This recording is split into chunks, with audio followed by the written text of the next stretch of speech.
আসসালামু আলাইকুম। ওয়ালাইকুম আসসালাম। ওস্তাদ, এই যে রাস্তা রোড পার্কিং কত প্রকার এবং কি কি? রাস্তার উপরে এই রোড মার্কিং হলো দুই প্রকার।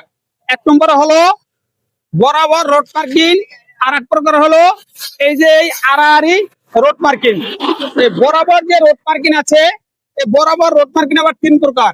এক নম্বর হলো অখণ্ডিত রোড মার্কিং, দুই প্রকার হলো গিয়া খণ্ডিত রোড মার্কিং, তিন নম্বর হলো ওই মাঝখানে যেটা আছে, এই মাঝখানে যেটা আছে এটাকে বলা হয় যৌথ অখণ্ডিত রোড মার্কিং।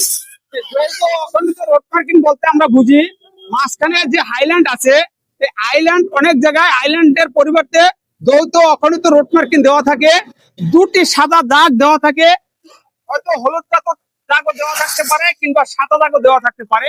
সেই ক্ষেত্রে এই দাগ ওভারটেক করা যাবে না। যদি আপনি ওভারটেক করেন, সেই ক্ষেত্রে সড়ক পরিবহন আইনে দণ্ডনীয় অপরাধ, সে অপরাধের আপনার শাস্তিও পেতে হবে, জরিমানাও দিতে হবে। তাই ড্রাইভার সাহেবগণ এই রোড মার্কিং এর বিষয় অবশ্যই মাথায় রেখে গাড়ি ড্রাইভ করবেন, সড়ককে নিরাপদ রাখবেন। আর আমাদের এই রকমের নিত্য নতুন ভিডিও পেতে পেজটিকে ফলো করে পাশে থাকবেন।